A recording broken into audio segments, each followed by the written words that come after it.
Setiap baju yang kita sudah bosan memakainya biasanya didonasikan atau ditumpuk dalam gudang.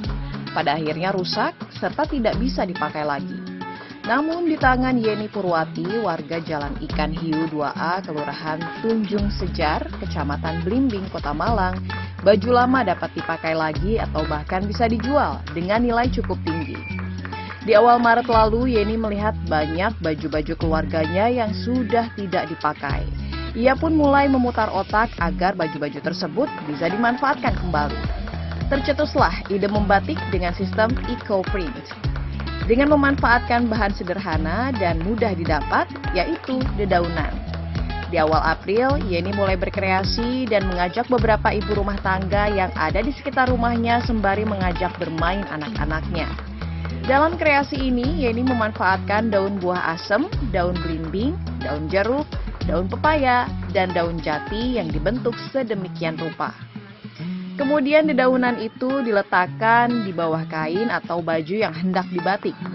Lalu di atasnya dilapisi plastik dan selanjutnya dipukul-pukul dengan martil secara teratur serta pelan-pelan.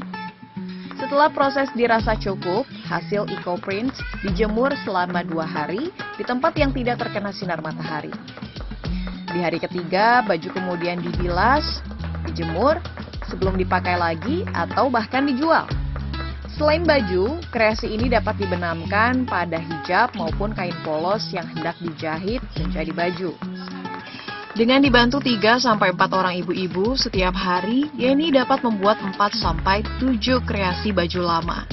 Setiap baju lama yang sudah disulap menjadi lebih menarik ini dijual mulai harga Rp45 hingga Rp65.000.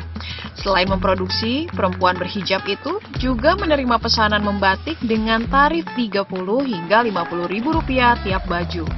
Dari kreativitasnya selama pandemi ini, sebagian besar omset yang diperoleh Yeni dari jasa pembuatan batik eco-print dan setiap bulan dapat beromset sekitar Rp2 juta.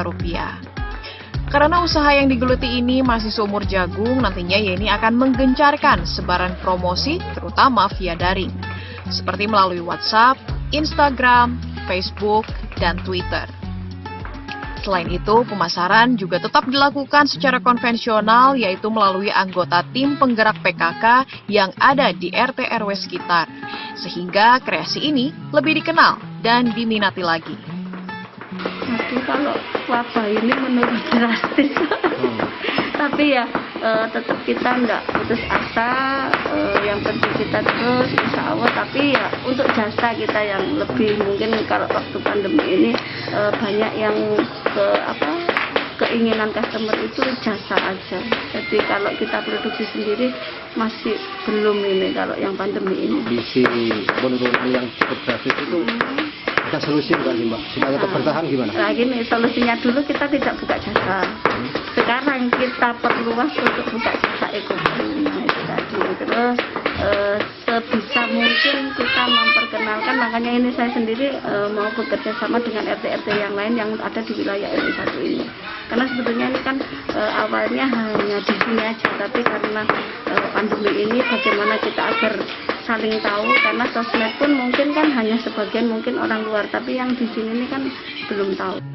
Sementara itu, Kepala Dinas Koperasi Perindustrian dan Perdagangan Kota Malang, Wahyu Setianto, memberikan apresiasi karena pelaku UMKM seperti Yeni masih mampu bertahan di tengah kondisi seperti saat ini. Pihaknya berjanji sebisa mungkin akan membantu promosi baik secara daring maupun konvensional, seperti halnya jika nantinya event pameran sudah bisa digelar.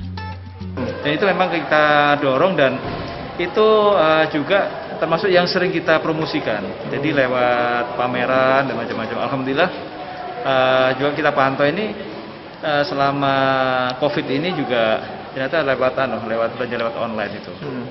Dan perkembangan alhamdulillah tidak terlalu mengalami penurunan. Dari Kota Malang, Jawa Timur, Syaiful Afandi, Kantor Berita Antara, mewartakan.